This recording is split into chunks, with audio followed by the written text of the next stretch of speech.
Welcome and Happy New Year. I'm Roland Green, Director of the Stanford Humanities Center, and all of us here are delighted that you're joining us for our first event of 2022. Today's discussion is part of our Inside the Center series, which highlights the research and writing of our current and recent fellows. Our purpose in the series is always to gather attention to some of the most provocative, groundbreaking, and unusual work that is happening at the SHC. Before we begin, I'd like to mention that real-time captioning is available. Please click on the closed caption icon at the bottom where it says CC to start or stop viewing the captioning.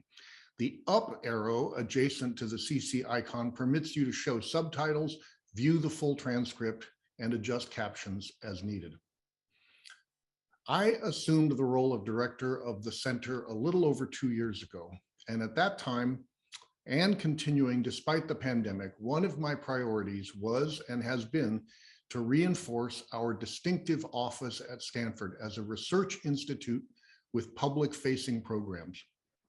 The SHC is unusual among university-based humanities centers in that we both house a large number of fellows working on their own projects.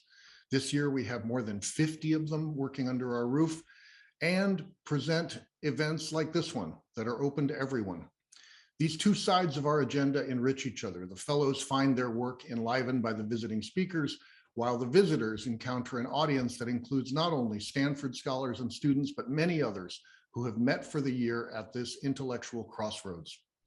You who now join us online are part of that audience too. No doubt some of you are former fellows who now, for the first time, are able to reconnect with the center intellectually.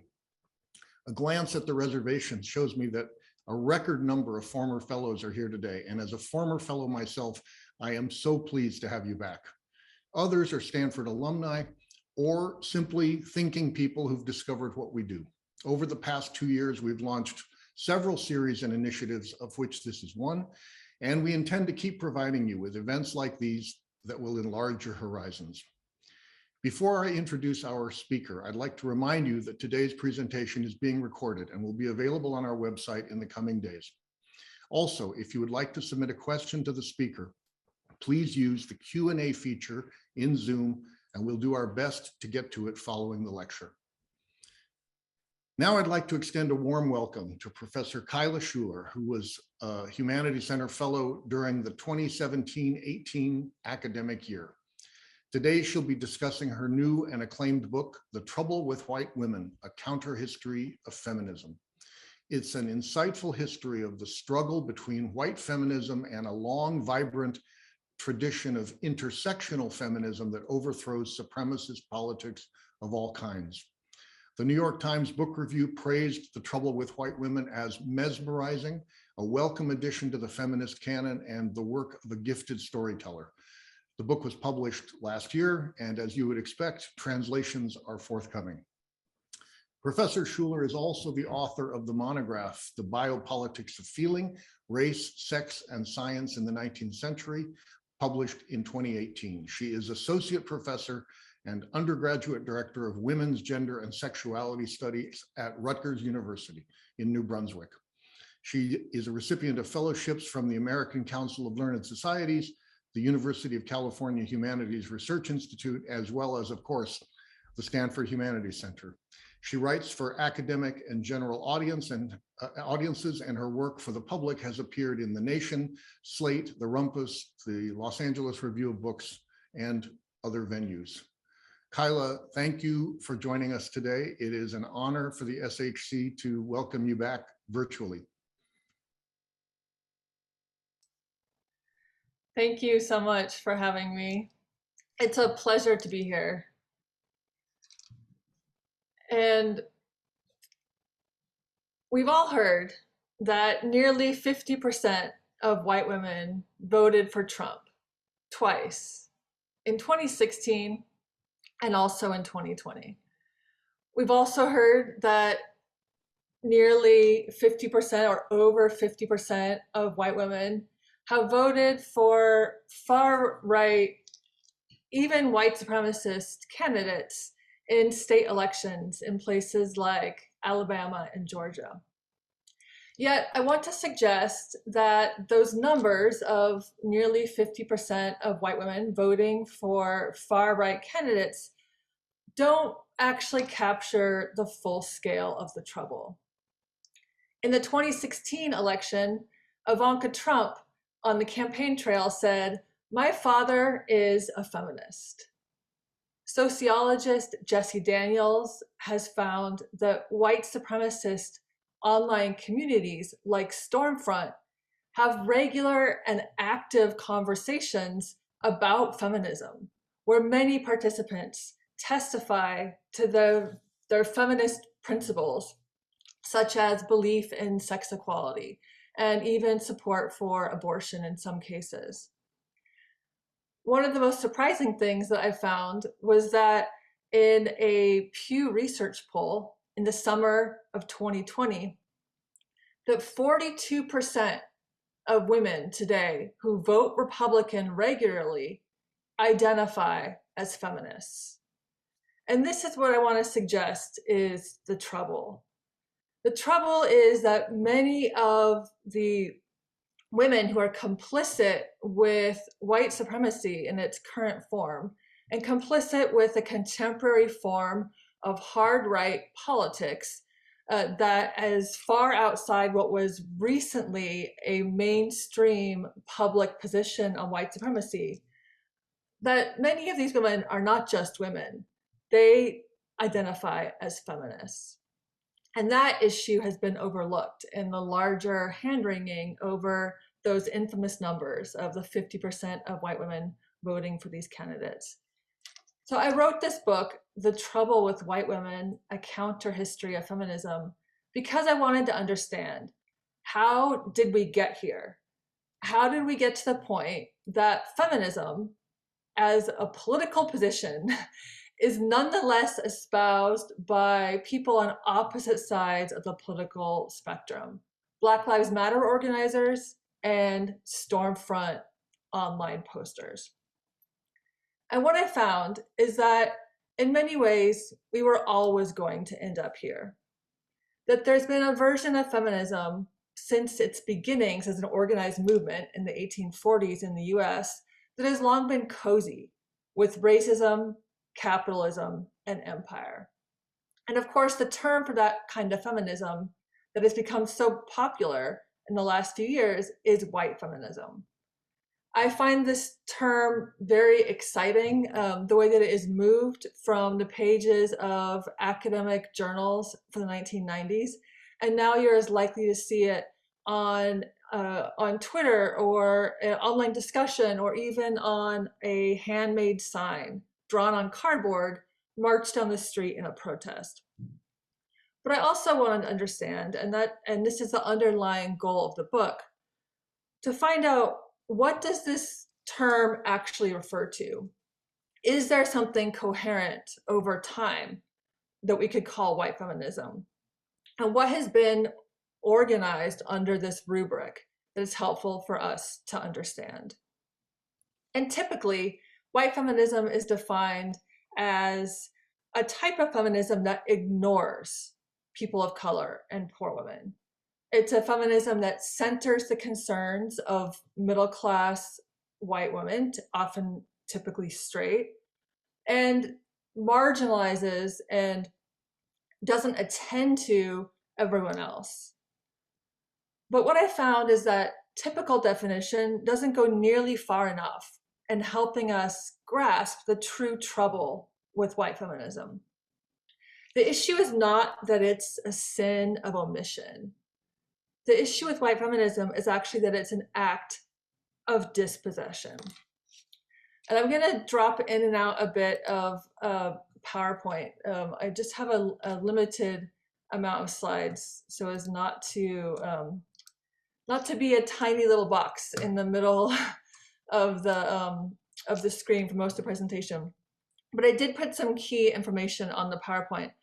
And such as the overall argument of thesis of this book is that the trouble with white feminist politics is not what it fails to address and whom it leaves out.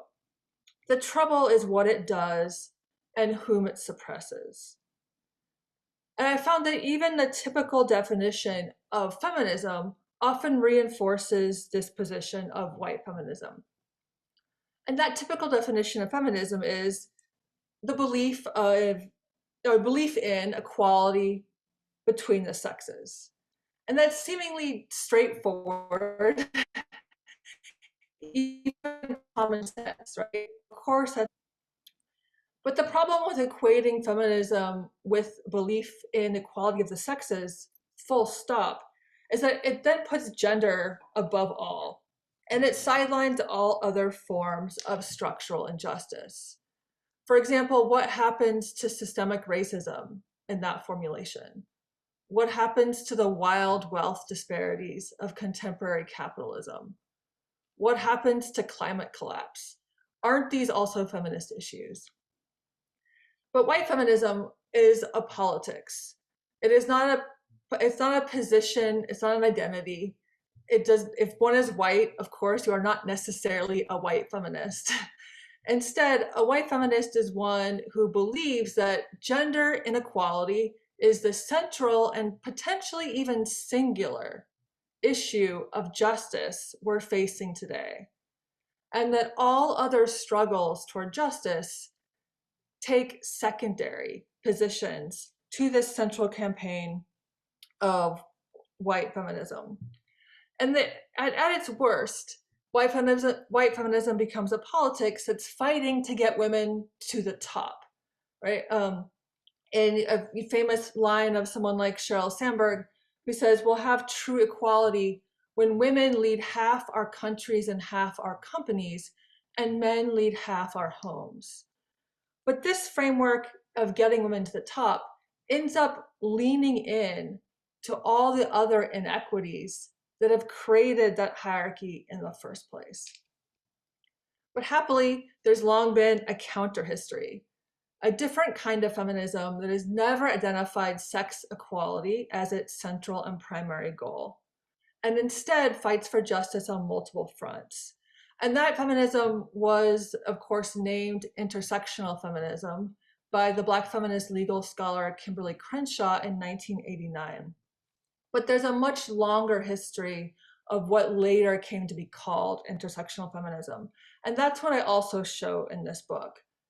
That when we're paying attention to the central white feminist icons like Elizabeth Cady Stanton, Susan B. Anthony, Margaret Sanger, Betty Friedan, all the way to Sheryl Sandberg, that we're recentering this feminism that puts sex equality above all, and further marginalizing a feminism that has been led by women of color and fighting for redressing the inequities of capitalism, of racial injustice, of homophobia and transphobia, of disability hierarchies, and others. Yet that often hasn't risen to the level of feminist history. It hasn't displaced those central icons of white feminism. So, and the project of this book is that I deliberately bring those overlooked and forgotten histories to light. And each chapter pairs two women in struggle within the same sub-movement of the larger feminist project. And here's a look at the table of contents.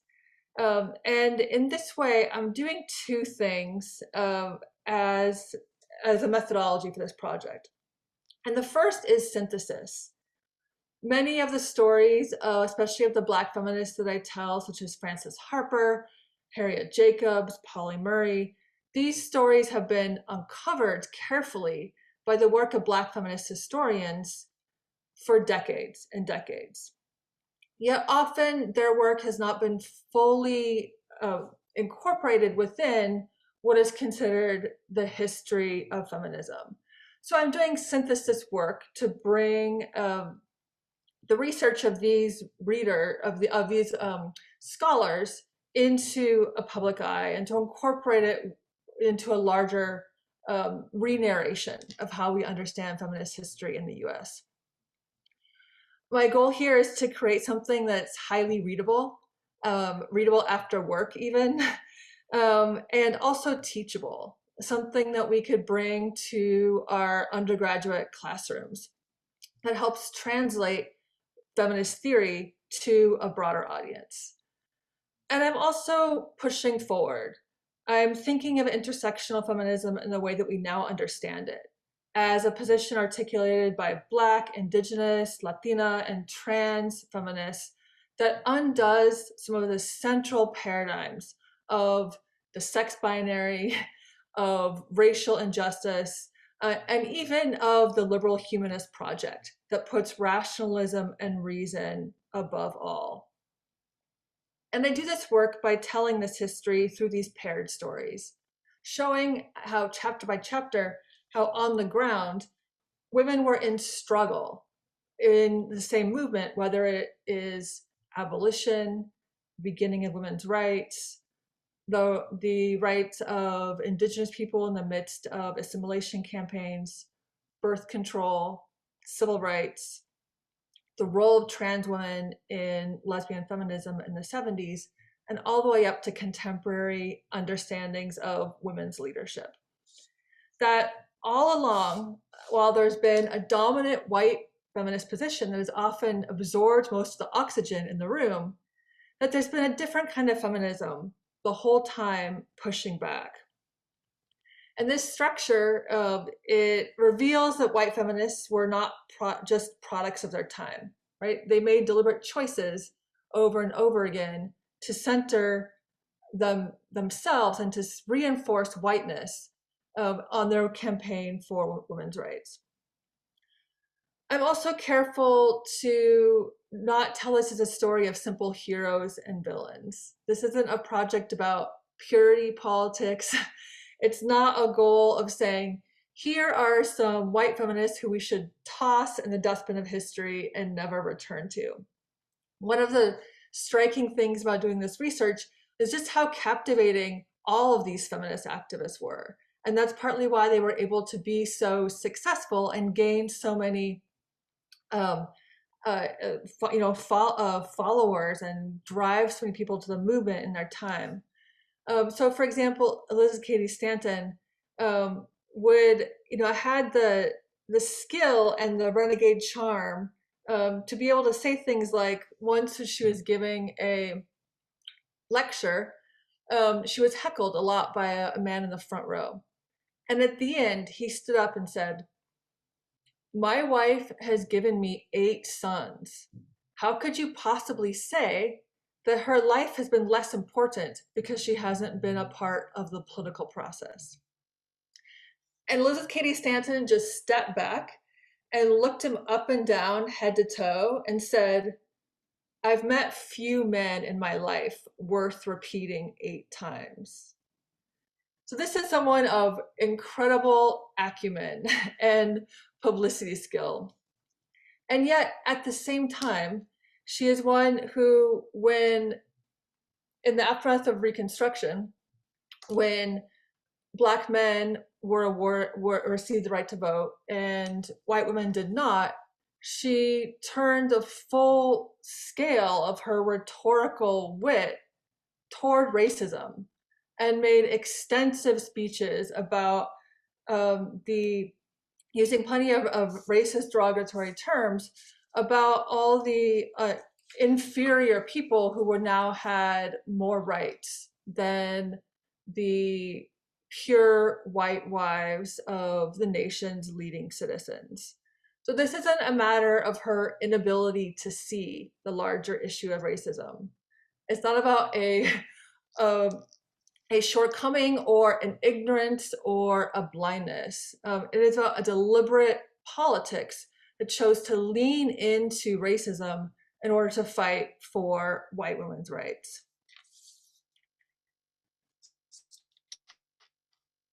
In doing this work, I was surprised to see just how interlocked the struggles between these two paired feminist issues were. That the intersectional feminism and white feminism growing up side by side, sometimes in collaboration, often in tension, and sometimes in full conflict, was happening beat by beat across the last 170 years. So I'll give you two examples.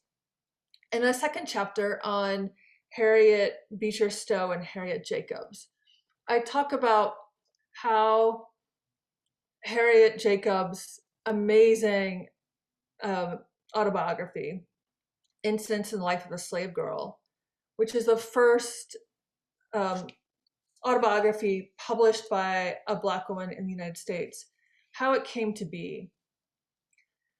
And in the beginning, she wasn't sure she wanted to write her own story to the world for multiple reasons. And she instead, in the wake of the success of Uncle Tom's Cabin, had an ally approach Harriet Beecher Stowe with her story and said, would you be willing to work with Harriet Jacobs to tell her incredible story of how, among many other things, she escaped from slavery in part by hiding in an attic crawl space so small that she couldn't even stand up for 7 full years, less than 2 blocks from the house of her enslaver, before she could find an opportunity to go north. And Harriet Beecher Stowe responded by saying, thank you very much for this story. It's fascinating. I'm going to use it in my next book. Could you please verify its accuracy before I publish it myself? Harriet Jacobs was so offended that she started considering, maybe I have to write my own story. And meanwhile, Harriet Beecher Stowe went off to Liverpool, where Uncle Tom's Cabin was well on its way to being the second best-selling book behind the Bible of the entire 19th century. And she read all these glowing accolades about Harriet Beecher Stowe in the local New York papers and got further incensed and decided, I'm going to write this story myself. And she did, in the attic of her employer's house at night while the children went to bed, that she worked as a nanny. And she wrote the book herself and ended up publishing it herself when she couldn't find a publisher willing to take on a book about the sexual abuses of enslavement. And this kind of back and forth structure, where it wasn't just the white feminist position like Harriet Beecher Stowe, who quite dramatically positioned herself as a savior and instructor to the enslaved. It wasn't that she was ignoring the existence of other women and other kinds of activists against slavery. It was an actual act of dispossession that she wanted to take that story from Jacobs. And we have Jacobs' story in part because she was so incensed by realizing that she wasn't going to find a white woman ally that she needed in Harriet Beecher Stowe. But meanwhile, all of these stories have huge ramifications beyond the level of discourse. After the Civil War, Harriet Beecher Stowe and her husband bought the largest orange plantation in Florida. And they moved there during the winters, in part to escape Connecticut winters, and in part because their goal was that Harriet Beecher Stowe wanted herself to civilize the formerly enslaved. Uncle Tom's Cabin is a lot about the role of white women in training their domestic helpers, training the people they enslave, and giving them good morals or bad morals. That project was so deep for her that she was one of the many white women after Reconstruction who themselves went south with the goal of disciplining and saving the formerly enslaved. Meanwhile, Harriet Jacobs and her daughter started an extensive mutual aid project to bring clothes and shoes and blankets and other resources to those self-emancipating and leaving the South in the wake of the Civil War. These kinds of structural, not merely incidental relationships between these two positions of feminism, I kept finding again and again in doing this research. And my second example comes from chapter 5 in this book, about Betty Friedan and Paula Murray. And I'm going to read a short a half-page excerpt directly from the book. And this excerpt follows a brief discussion of how Betty Friedan had been a socialist activist and labor journalist in the years before she wrote The Feminine Mystique, which is famously her book about liberating the middle-class housewife. Friedan and other middle-class white feminists identify sex as the only thing holding them back from flourishing. Friedan saw women as a class unto themselves, uniquely marginalized in relation to middle-class white men. My early political experience writing for the so-called working class, she contended, had taught me that ideas, style, change in America comes from the middle class. The possibility of interrogating other vectors of power dropped away, and middle-class women became, in the tradition of white feminists before her, a single axis, a discrete half of an analogy, a population to be defended. But Paula Murray knew that Black women lived their lives at the confluence of Jim Crow, Jane Crow, and capitalism, and that if civil rights were to mean anything, protections from race and sex discrimination in employment and other arenas were necessary. In the mid-1950s, for example, Murray held 2 law degrees, and she had published an important book on state segregation laws that attorney and future Supreme Court Justice Thurgood Marshall referred to as the Bible. She even occasionally spent weekends at her friend Eleanor Roosevelt's Hudson River retreat. On the strength of her creative writing, she had just become the first African American to be awarded a residency at the MacDowell Colony, where she befriended James Baldwin when he arrived at the famed artist retreat a few weeks later. Murray would publish her first autobiography, an account of her family's history, in 1956. Yet despite all this achievement, she simply couldn't find enough organizations willing to hire a Black female attorney, nor could she support herself as a writer and poet. She wasn't earning a living, so her literary agent found her work as a typist. Murray anonymously prepared the manuscripts of other authors. In 1955 and 1956, Murray regularly typed for Betty Friedan. Bell Hooks, of course, famously showed in the 1980s that Betty Friedan's project of liberating the housewife relied on sacrificing the work of others, especially the working class women who Friedan recommended be hired to do the groceries, to do the laundry, to do the house cleaning, and to help with the childcare. What I found is that that position of sacrificing the work of other women and other feminists in the life of someone like Friedan, again, wasn't just incidental to the feminism. She actually was a structural position of someone like Paula Murray, who she went on a decade later and co-founded Now with Paula Murray. But a decade earlier, Murray was working as her typist, and Betty Friedan likely never even knew. When I turned to the Betty Friedan chapter in particular, I'll admit that I was relatively nervous because I thought, what can I say that's new about this form of feminism that famously is about liberating the middle class housewife and had not much to say about all other women. But as I read Betty Friedan's Feminine Mystique, for the first time since college, I found the lens that I was going to use for the book, which is understanding the role of white feminism as a kind of biopolitics.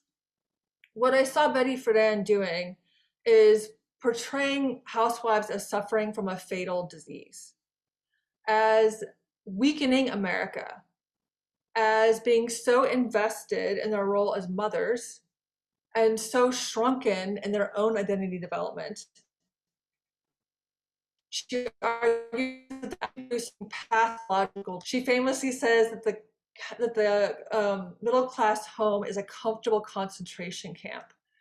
Overarchingly, her metaphors throughout the book are about a biological weakness that housewives are inflicting upon the nation because they are curbing their own development and their investment in their own femininity.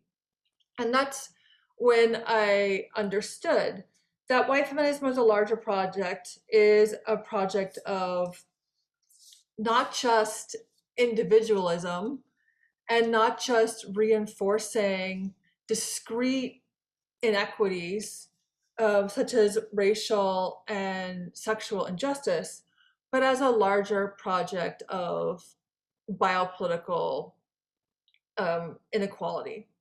And so what I mean by biopolitics is two things. And my thinking about biopolitics comes especially from Michel Foucault, of course, but also from the work of others who look at structural injustice in the contemporary period, like Ruha Benjamin and Ruth Wilson Gilmore in particular. And these two central elements of biopolitics are the first of having a central biological based theory of politics. The idea that to govern and to govern well is to maximize the biological and economic potential of the population. It's to understand humans as primarily organic beings and as a species for whom it is the task of governance to allow us and encourage us, foster us to grow into the most healthy, productive, vital versions of the species that we could be. And the second part of biopolitics is how this actually plays out in practice. And that is that biopolitical governance approaches a bifurcated mode of understanding the population. Some are selected to thrive, and those some are generally the white, wealthier classes, while others are designated contagions at worst, or at best, a exploitable labor supply that is there for their vitality to be extracted. They're there to enable the other part of the population to thrive and to flourish. But for this mass of the population, the goal of governance is really just to extract and let die. This is the politics of disposability that has been so helpful as a rubric inside and outside the academy, and helping us understand how we got to the position that we're in, like today, where in some of the largest cities in America, the average lifespan in the wealthiest zip codes is 30 years longer than the average lifespan in the poorest zip codes 1 mile away, 2 miles away. How we got here is a mode of governance that literally understands some parts of the population as there for extraction to support the flourishing of the few. So white feminism, I found, is a form of biopolitics. It's fighting for white women to be among that group chosen to thrive. And it works by leaning into letting others labor and expire when required. So in retelling this history of feminism as this tension between white feminism and intersectional feminism, I found that the traditional models of waves, of first wave feminism, second wave feminism, third wave feminism, weren't really that useful for me because they are ways of periodizing different kinds of white feminism. Instead, I found three major periods that organized these feminist tensions. And the first is the period that I call Civilizing, which was the 19th century. And the goal here was for white women like Alice Fletcher, Harriet Beecher Stowe, Elizabeth Cady Stanton to bolster their own political position by extending the role they had been awarded in civilization, which is famously to be the angels of the house. and say, well, if it's our job to raise into moral adulthood the children of the nation, why can't we do that for the nation as a whole? And they use that analogy that it was their role to raise the children quite literally, and understood people of color, especially Native Americans and formerly enslaved people, as children relative to adult whites who were in need of the maternal instruction of white women. And I look especially at how some of the feminists of color who are known from that period were those who were turned by white feminists into proxies for someone who fought only for the rights of women and not for a broad-based goal of racial, economic, and sex justice. So for example, I'm going to drop back into the PowerPoint and show some famous text of Sojourner Truth's speech, Ain't I a Woman? And this is drawing on research that historian Nell Irvin Painter found in the 1990s, and yet has not fully or even very partially percolated yet into a public or sometimes even academic sphere of understanding Sojourner Truth. So Sojourner Truth is famously a women's rights activist who supposedly gave an important speech where she said in the early 1850s, "Ain't I a woman?" And the opening line of this speech is what I have here on the slide. And it has gone down in history to this day as Sojourner Truth being one of our two most visible Black feminists of the 19th century. The other, of course, being Harriet Tubman. Yet this speech was written down by Frances Gage, who was a white woman, in the early 1860s. A good 12 years after Sojourner Truth actually gave this speech. We have another transcript, though, that Nell Irvin Painter found that was printed just a few weeks after Sojourner Truth's speech and printed in an anti-slavery Black newspaper. And this is the opening line from that original transcript. She says, "May I say a few words? I want to say a few words about this matter." Sojourner Truth was from upstate New York. Her first language was Low Dutch. She never spoke a Southern dialect or anything like it. Yet the version of Sojourner Truth that we've inherited today is often this made-up version. It was codified by Frances Gage, and then especially by Elizabeth Cady Stanton and Susan B. Anthony when they printed Frances Gage's version in their history of women's suffrage. So even often when we think we're telling a counter-history of white feminism, the version that we've received and has been accepted over the decades and centuries is often a palatable version that produces, or a white palatable version that produces a very distinct version of feminism from what was actually articulated at the time. In this case, Sojourner Truth was literally transformed into a plantation mammy figure instead of the broad-based race and economic and gender activist that she was in the 19th century. The second period I look at is what I call cleansing, and that's from around 1900 to 1980. And the goal of white feminism in this period was to remove so-called contagions from society so that the chosen could thrive. And I look especially at Margaret Sanger, Betty Friedan, and then at the role of anti-trans politics in 1970s and 80s lesbian feminism. I'll talk a little bit about Sanger by way of example.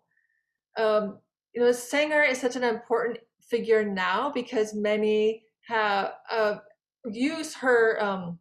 Many people are more aware of her work with Black communities and the pro-life movement in particular has promoted her as an extreme racist as a way to discredit birth control and abortion, full stop, as projects. I spent 2 weeks in the Planned Parenthood archives at Smith College because I especially wanted to understand what exactly were Sanger's politics, and to what degree was she a eugenicist and a racist. Because these issues are, Ken Sanger is actually a part of how we have reproductive rights today. Given that a recent Supreme Court opinion by Clarence Thomas had 20 pages referencing Margaret Sanger as a way to discredit abortion law, and in particular about Margaret Sanger's eugenics. What I found is that Margaret Sanger's work is absolutely eugenicist. She argued repeatedly that 1 in 4 people are not of biological worthy material to reproduce. And that was something she argued from the 1920s to the 1950s. It wasn't a temporary position, and it wasn't something said only at the height of eugenics in order to gain popularity. That said, she wasn't a special, she was an anti-racist for her time period. Her work with Black communities was motivated by a desire to bring birth control to Black women. Yet she always approached birth control as a way of, 1, giving reproductive autonomy to women she called fit, and 2, eliminating the reproductive capacity of women she called unfit. It was a project of disability cleansing, much more than it was a project of racism, which I find is important for this lens of what biopolitics can show, and what looking at intersectionality can show, is that the structural, the interlocking structures that produce some population to be preserved and to even thrive, and some to be sacrificed, go way beyond levels of racial injustice. And we need to look at many other factors of structural inequality as part of what produces this difference in populations. And then meanwhile, while white feminism was producing a cleansing politics, intersectional feminism was articulating a coalition politics. And I look at the work of Dr. Dorothy Farabee, an important physician and reproductive rights activist who actually folded in birth control and other reproductive justice and health concerns into a larger project of racial justice in the 1940s and 1950s. And it was Black women's organizations that first adopted public positions of supporting birth control. But they did so not for the goal of preventing the unfit from reproducing, but because they saw birth control as part of a larger goal of what is now called reproductive justice, that fights for 3 things: not just the right to prevent pregnancy, but also the right to have kids in the first place, especially in conditions of poverty, and 3, the right to raise kids in a healthy environment. The white feminist position articulated by Sanger was centrally about preventing pregnancy. A more broad-based intersectional feminist position has been about a larger goal of reproductive justice, which includes being able to support kids that one does have, especially if not from the middle classes. And then the last frame is looking at the contemporary period about optimizing, that looks at how the chosen at this point in neoliberalism are being targeted not just to thrive, but to optimize, and Sheryl Sandberg being the most famous example of that. While meanwhile, people like Alexandria Ocasio-Cortez and others are fighting for a kind of collective action that doesn't seek to optimize individual chosen few, but instead call for broad-based structural reform. And in looking at this frame of biopolitics, I found that its goal is essentially working at the level where the horizon is capitalist modernity, and the goal becomes optimizing the self. But intersectional feminism, the most interesting thing I found was that it works at the level of mind, body, and spirit. It goes outside the individual altogether, and even of reconceiving what we think of as power. And when we're fighting for power and equality, what we're fighting for. Because the intersectional feminists, the frame isn't fighting over the biological realities of ourselves as organic species. And it's not even about seizing power. It's about thriving in a full dimensionality, about sharing power and conceiving of it on the scale of the universe. It's really almost a spiritual vision of understanding ourselves as being open to a new, larger way of conceiving of life itself. That life is not a resource to be extracted, but it's a gift to be shared. Power is not something we can partake of or seize or monopolize. It is instead something that radiates from something much larger than the human and much larger even than the planet. And I find that as we're facing a world of climate collapse, that this intersectional feminist vision of understanding power and justice on the scale of the planetary and even the universal is a really helpful, hopeful way forward. Very quickly, by way of conclusion, I want to share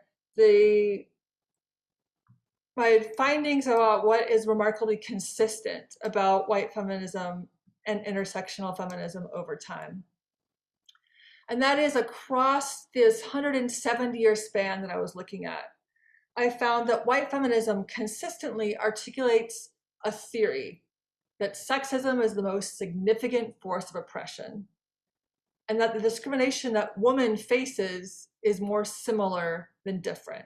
Woman, capital W, becoming this universal, a parallel of the capital M Enlightenment man that ignores the how we are all cross-cut by many vectors of power beyond sex.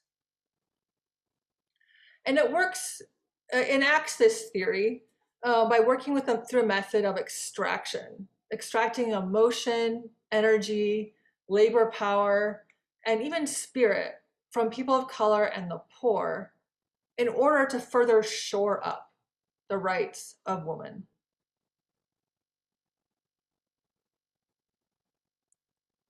And last, it does so with the ultimate goal that when woman ascends to the top of the power hierarchy, that she will redeem that hierarchy. The idea is that when woman is in charge of,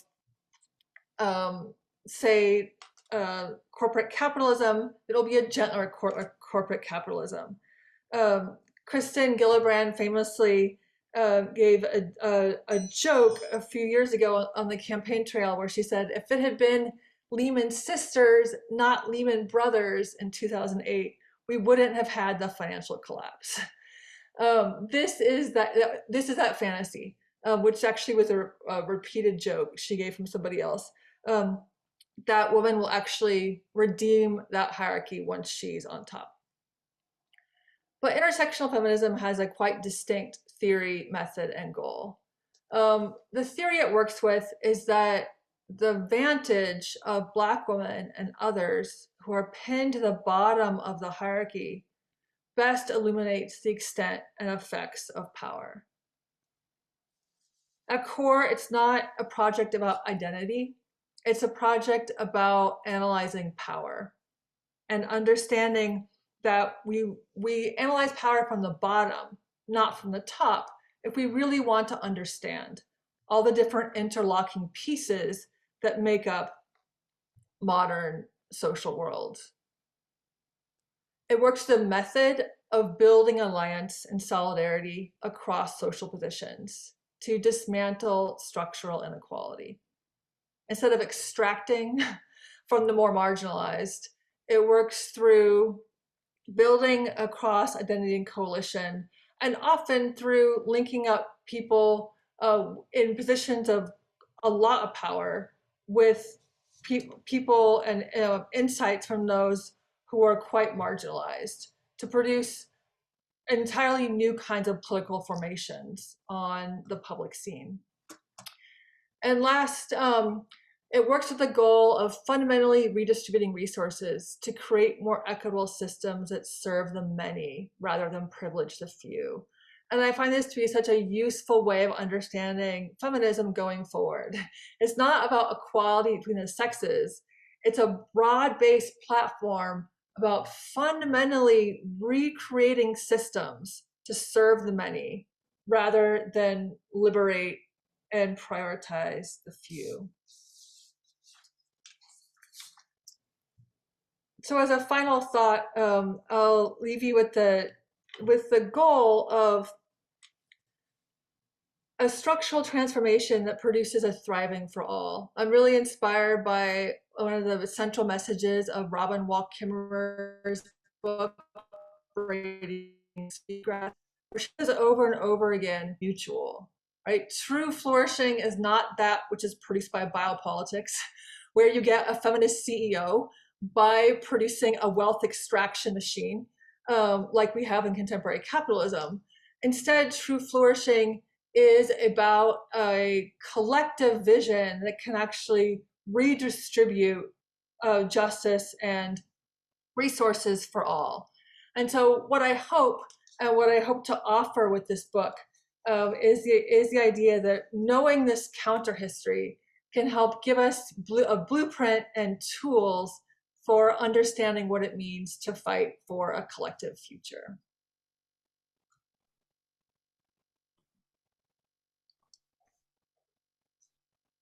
Thank you, Kyla. That was a rich introduction to the book, and I'm sure it will, you said a number of things along the way that I think will prompt questions from our very large audience. And let me just address that audience for a moment. We've gotten a lot of questions from you.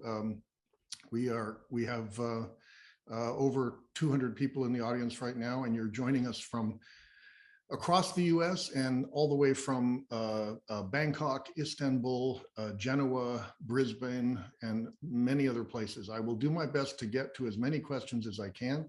And if you haven't yet submitted your question, please feel free to do so through the Q&A function in Zoom. Kyla, I want to ask you first a kind of question about the book as a whole. You know, as you know, in places like the Stanford Humanities Center and in the humanities generally, we spend a certain amount of time these days thinking about what's called the public humanities. And the trouble with white women is clearly an exemplary project in the public humanities.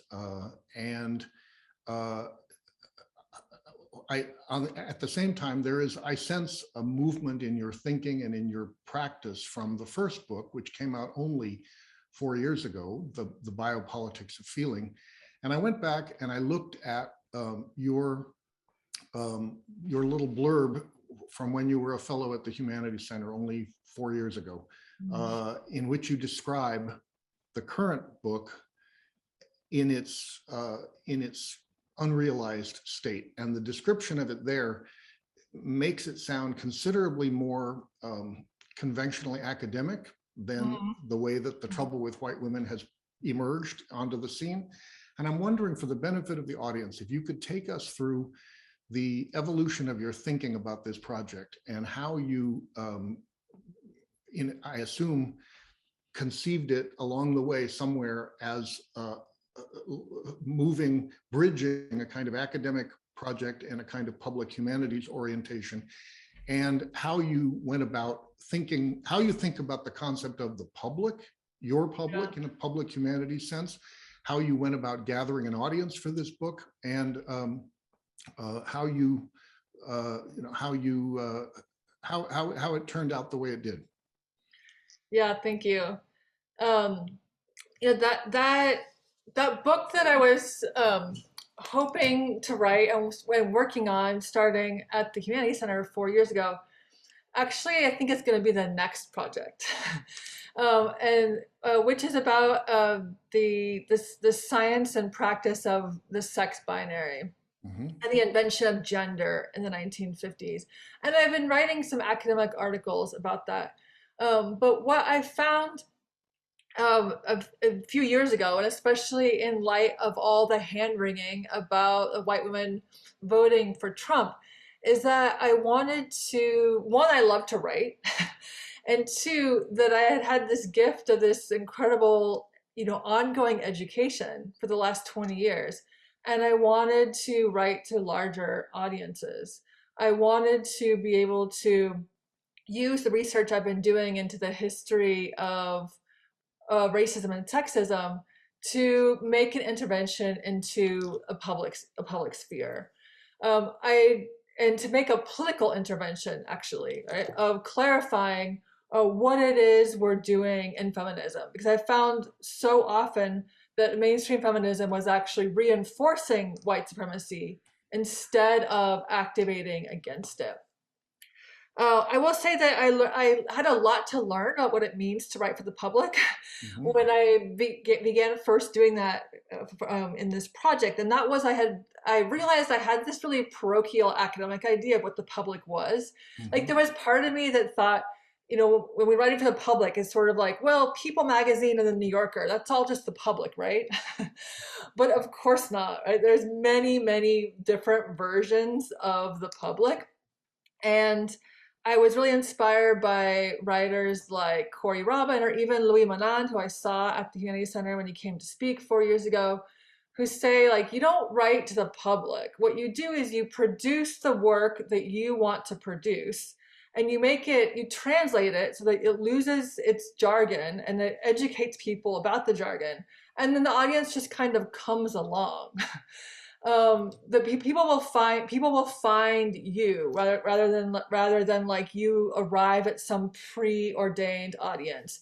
And I did find that that was true because I was very lucky that the Nation asked me to do an interview about Biopolitics of Feeling. That is a very academic book, but I did my best in the interview to translate its concerns into more contemporary ones. And that article became a Twitter hit, and suddenly I had an agent saying, hey, do you want to write a book for the public? And I said, yes, I absolutely do. But it came out of my academic monograph, Biopolitics of Feeling, because I think people are really hungry for what scholarship can teach us, right? We know that we get so much misinformation. The larger public wants to benefit from what is done in the academy.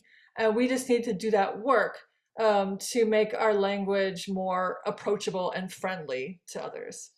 Can you think of an example in the development of this project where you sort of were at a crossroad? I could do this way, or I could do this the other way, and Yeah. I'm deliberately thinking about a public in this more sophisticated way, and I'm going to choose to do it this way.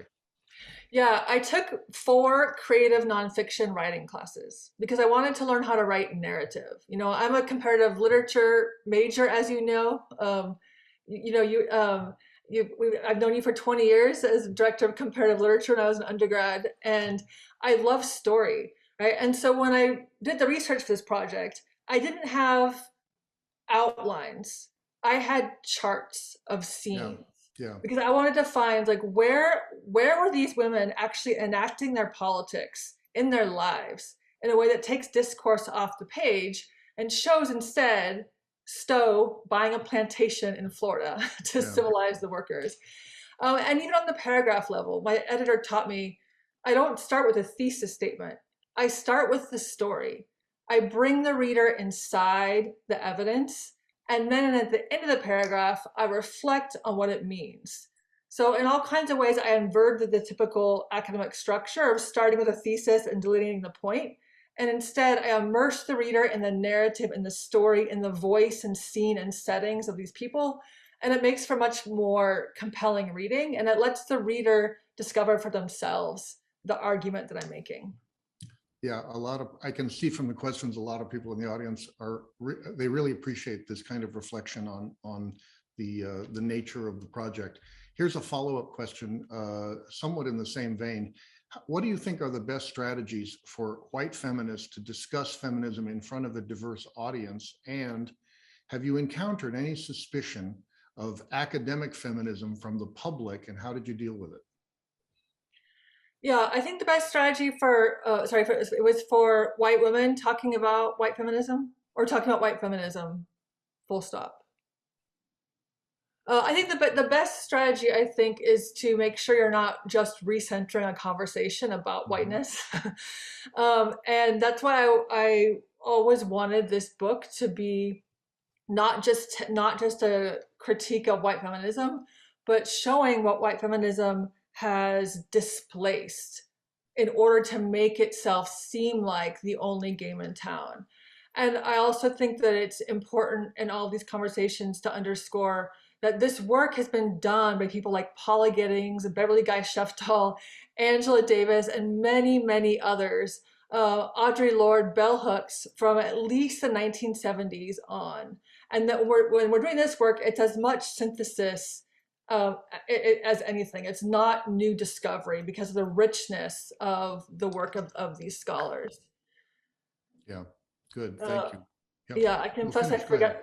I forgot the second part of the. Oh, it was suspicion of academic feminism from the public. Oh, I haven't so much. I've definitely encountered suspicion that criticizing white women is racist. Like that. There's a fair amount of Goodreads reviews, for example, that say this book is racist. It's racist against white women. Um, I haven't encountered that much. That said, I'm sure that we all need more forms of activism besides writing and reading. Mhm. Uh, you mentioned that kind of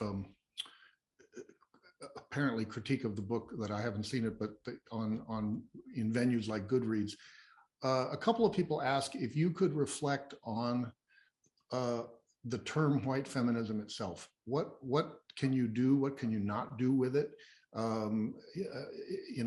You've defined it a couple of times as uh, uh, a kind of feminism that puts sexism as the principal problem to be solved. Uh, what's Just tell us a little more about your choice of the term and as you developed it in the work, how you reflected on it. Yeah, I was really drawn to it because it's the lingua franca of today. Mm-hmm. And right, and I find it so refreshing that there is a accessible term that names the way that mainstream feminism has often leaned into white supremacy, right? In ways that terms like liberal feminism Mm-hmm. or individualist feminism or even cultural feminism, if we go back to a term from a few decades ago, um, or mainstream feminism, they don't quite get at the political harm done by that term. The risk of the term, of course, is that people think that it's synonymous with white women who are feminists. You know, um, and sometimes I'm even more careful than I was today to say at the outset, white feminism does not mean white, feminists who are white, right? It's a political position about reinforcing white supremacy. I Mm-hmm. think that the way that the conversation in the public sphere about white supremacy has advanced in the last few years also makes that term more accessible. People Mm-hmm. understand much more now that white supremacy are not just people who don white hats and march with the KKK, but it's a vast structure of which many are complicit in, even if they are unknowing. The risk of it is that it can seem to be about identity when I Yeah. want to keep stressing it's about politics, right? And so often in the book I say white feminist politics.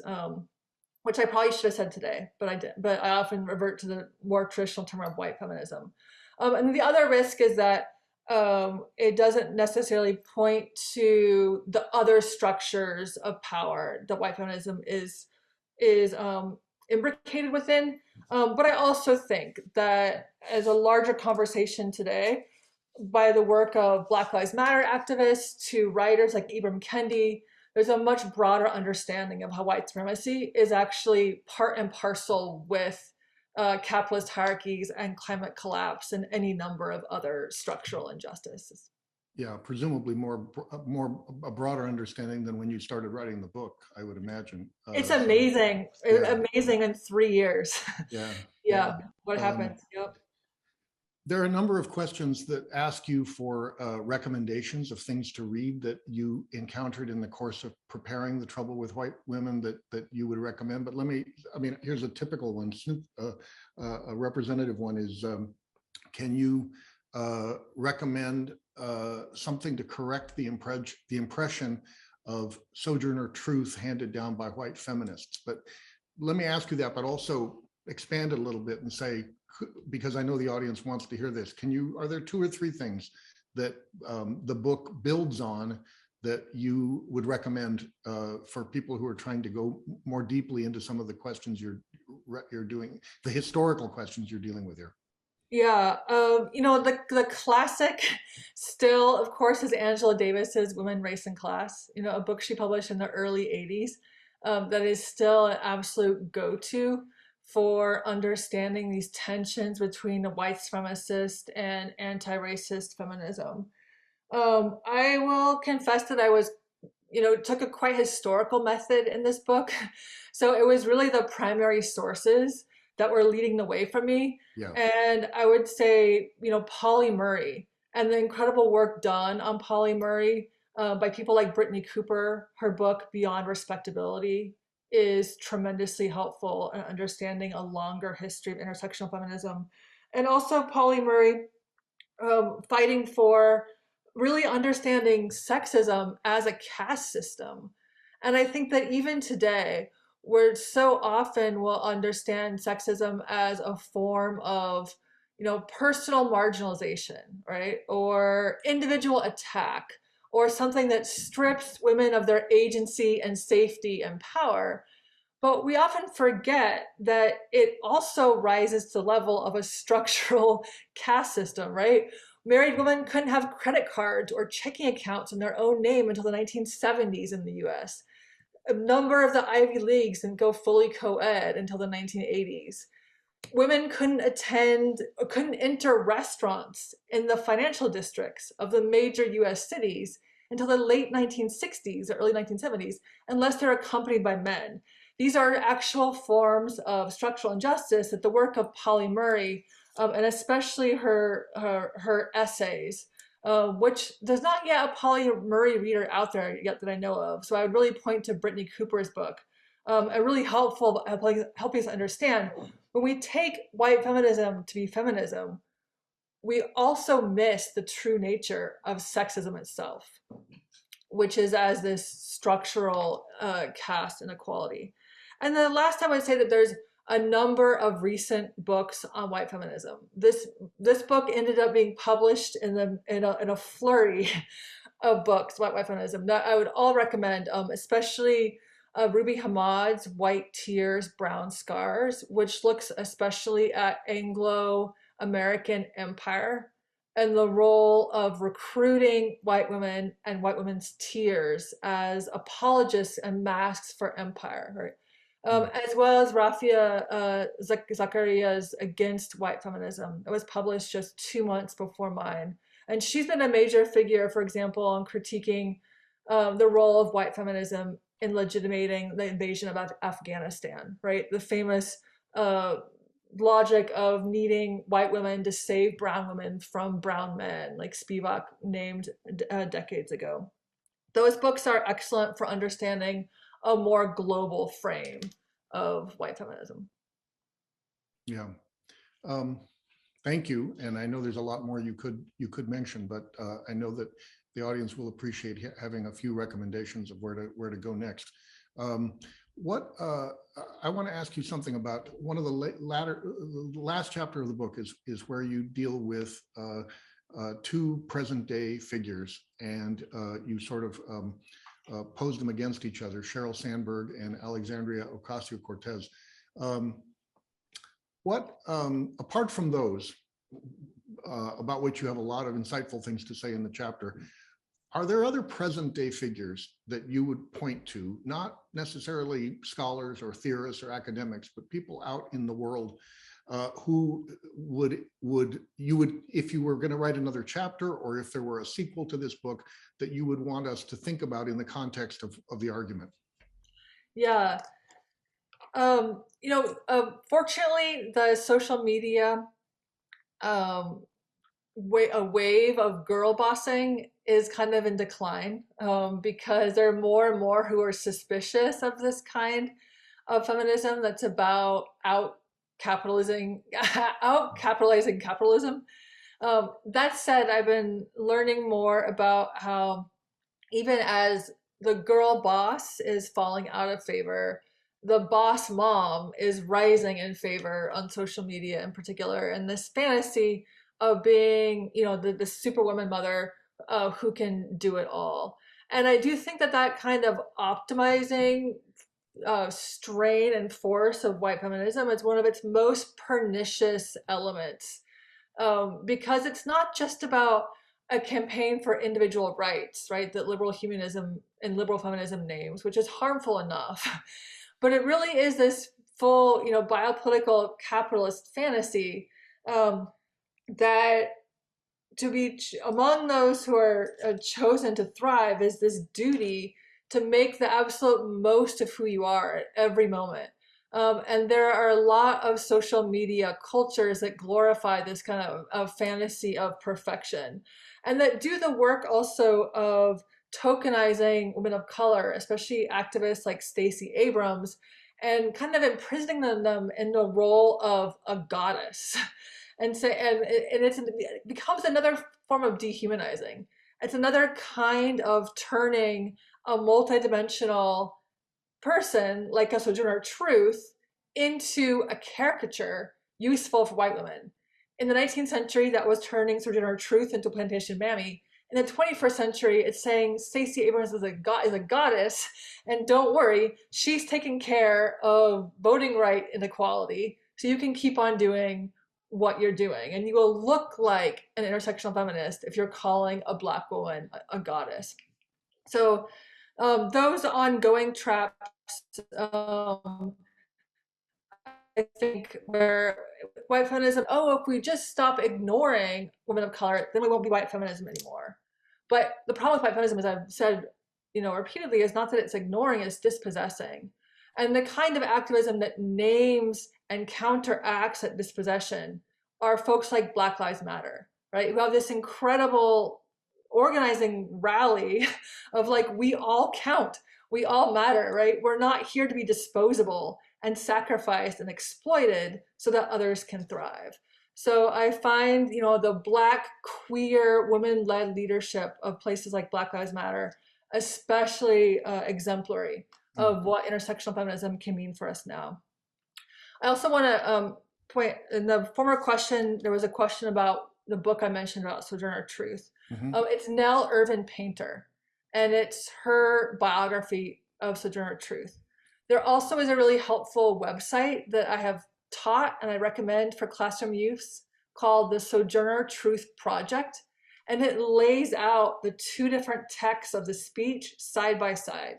And it's really helpful for students and others and us to see just how Sojourner Truth was transformed into a fictitious character. Good, thank you. A couple of people have asked if you could say a few words about the role of class in your analysis in the book. Yeah, I'm especially interested in capitalism as one of the central, structural inequities that all these folks are organizing against. And so, for example, in the first chapter about Elizabeth Cady Stanton and Frances E.W. Harper, I look at her as Frances Harper as someone who, in the midst of why Stanton is giving racist stump speeches about how Black men will only be emboldened as rapists if they get the vote, Frances Harper is touring the Reconstruction South, giving free lectures to women's audiences and lectures up to 500-600 people regularly. And the title of her lectures were often things like Land, Literacy, and Liberation. She understood that for a true form of political enfranchisement to take place, it wasn't going to just mean giving Black men or Black people a ballot. It was going to mean a change in who owned the means of production. And I don't mean to make her sound like a socialist exactly. She was not. But she absolutely understood a change in ownership and in who could participate in the economy as a central part of that project. Just like when Harriet Beecher Stowe bought the plantation, she is leaning into capitalism as a force that will help to civilize the United States, or rather civilize post-slavery Florida. I track it throughout, and of course, especially in the last chapter on Sheryl Sandberg and AOC, where I'm especially interested in looking and using Shoshana Zuboff's framework of surveillance capitalism as a way to understand the issues with Sandberg's fortune, right? Because of course, Sandberg's fortune comes from data mining on Facebook on a mass scale that we are only now starting to learn about how pernicious that structure might be.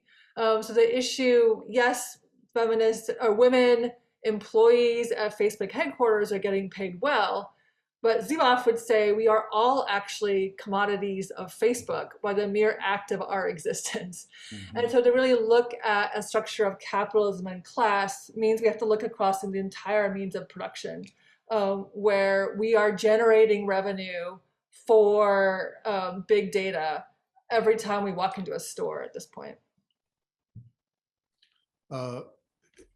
Okay, now this is a little different. Could you say something about the place of white feminism and intersectional feminism in relation to the critical race theory panic today?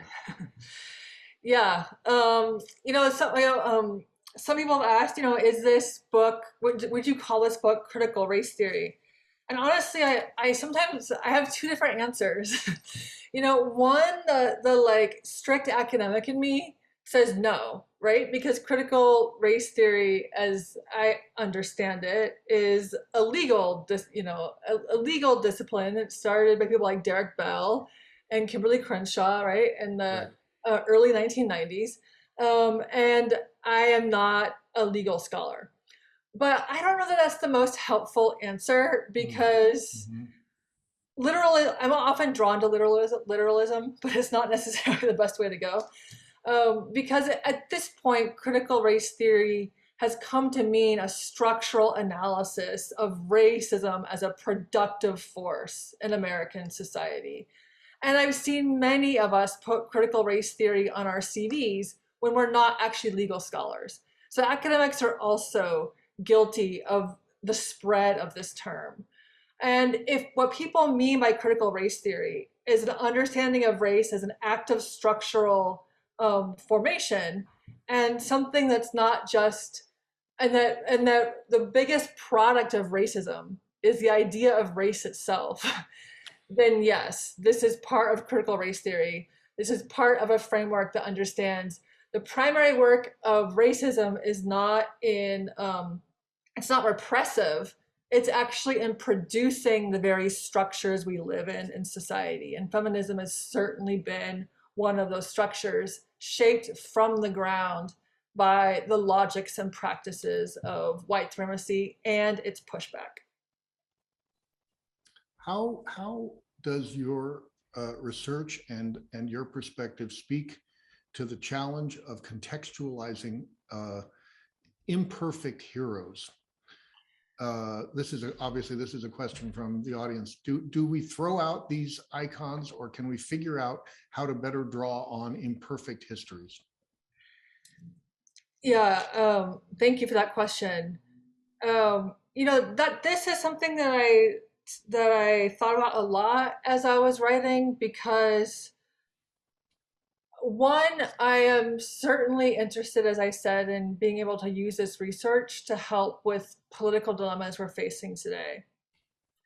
That said, I am a believer that working positively instead of in a negative frame actually is how change happens on the individual level. And that structural change has to happen at the individual level first. and that calling people to something Mhm. and inspiring people to build something works a lot better than shaming or disciplining or punishing. So I did work hard across these counterpoints to not tell a story of heroes and villains, but to instead talk about complicity and choices, and to show how these white women were folks who had the talent and capacity to do otherwise, but chose not to. And the goal of bringing it down to that individual level is not to say, here are the women who should be erased and thrown out, but instead to ask, how does structural change happen? Like, what does it actually look like? Because often we have this fantasy that, like, oh, abolitionists, we're all on the same page.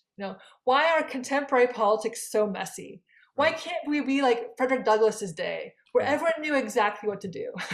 But it was never the case, right? In the US, there were three distinct strands of abolition, one of which was like, we should pay all the enslavers for their loss of property. We wouldn't even call that abolition today, right. but it was called abolition in the 19th century.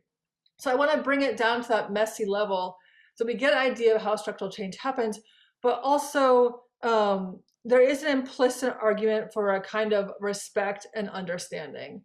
And the goal, again, of intersectional feminism about these coalitions and collective action. No one's going to do it alone. No one's going to have pure and perfect politics.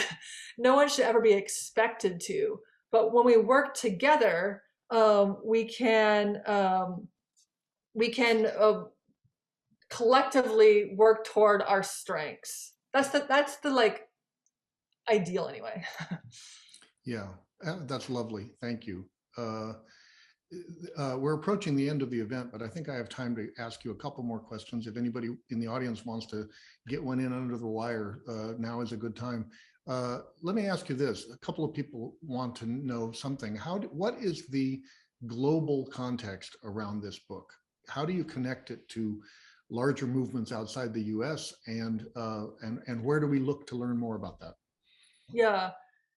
Um, I one of the first places to point to, which isn't so global, but just across the pond in the UK, and that it was especially important to me to have a chapter in this book on trans feminism, because I think that the work of people like Sandy Stone profiled here in a trans feminism that looks to eradicating the sex binary as a governing principle of our life has really central things to offer to feminism. But transfeminism isn't always considered part of feminism, full stop, right? It's much more likely to be considered part of the LGBT movement, but not necessarily part of feminist theory or feminist activism. And that's especially important in the UK today, where the level of vitriol against trans women as women or having any place in feminism is really dialed up to a 9 or a 10 in a way that this is no longer true in the United States.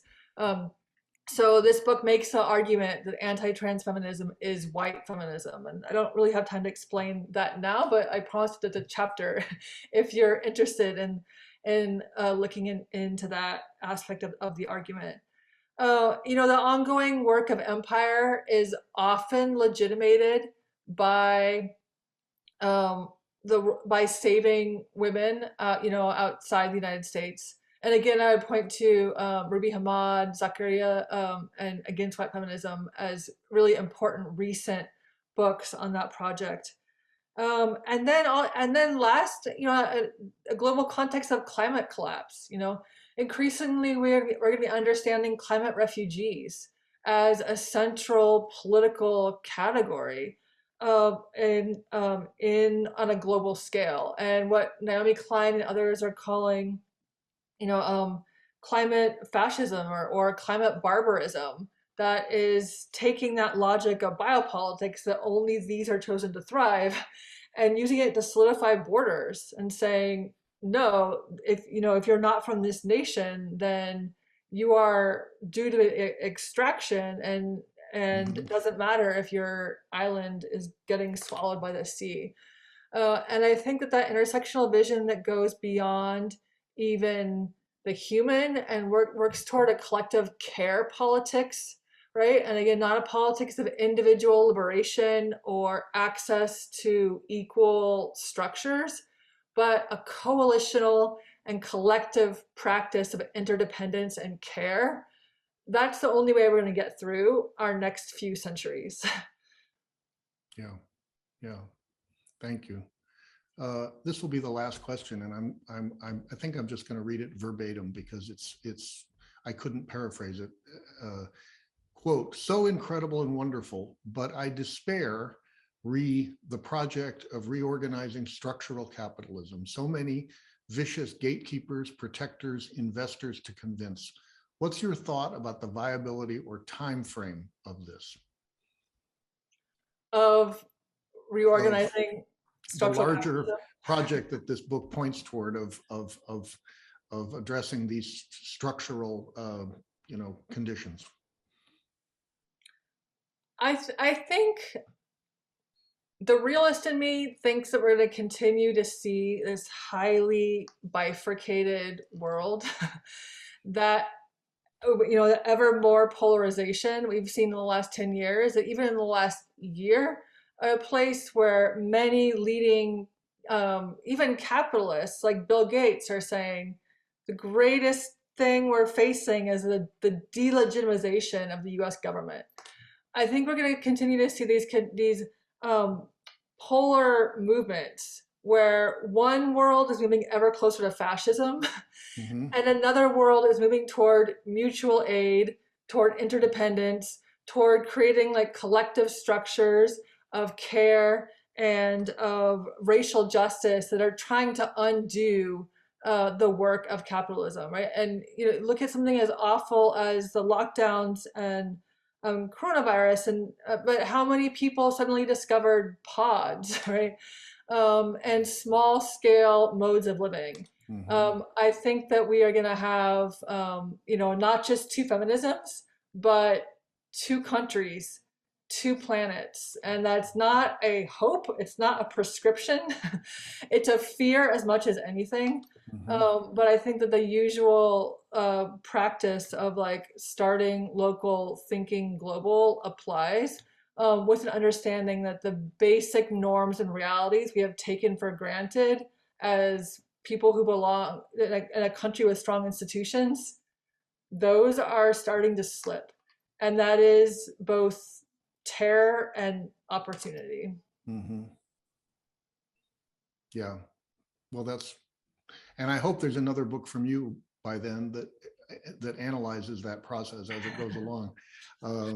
This has been wonderful, Kyla. You have, not for those who have read the book, you have really contextualized it and enriched it. And for those that haven't read the book, you've given them so many reasons to want to go out and get The Trouble with White Women. So I know that everybody who tuned in today and everybody who watches the recording has been grateful for all this insight that you've given us today.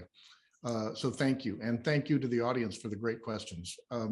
Everyone who registered for today's event was automatically entered into a drawing to receive one of 3 signed copies of The Trouble with White Women. And I'd like to give you the names of the winners. They are Danielle Adair, Francesca Colonese, and Jeremy Guilford. We will be in touch with the 3 of you shortly by email about getting the book to you. So thank you all for coming back today. Thank you, Kyla, former fellow, still a member of our community. Those of you in the audience who are former fellows, thank you for coming back. Please stay in touch with us. Please keep coming back as we create more and more events to gather the community together. Those of you who are members of the general public, you're always welcome here. And we look forward to welcoming you to the center in person this year, we hope, while still reaching everywhere else through a hybrid event experience. We've pretty much made the determination that all of our future events, with rare exceptions, will be at least hybrid. So when they are in person, we will also broadcast in this way to the wider world. More events are always being added to the calendar, so please check our website, shc.stanford.edu, for the latest updates. So from all of us here at the center, again, Happy New Year. Thank you for joining us, and until next time. Thank you so much, everyone.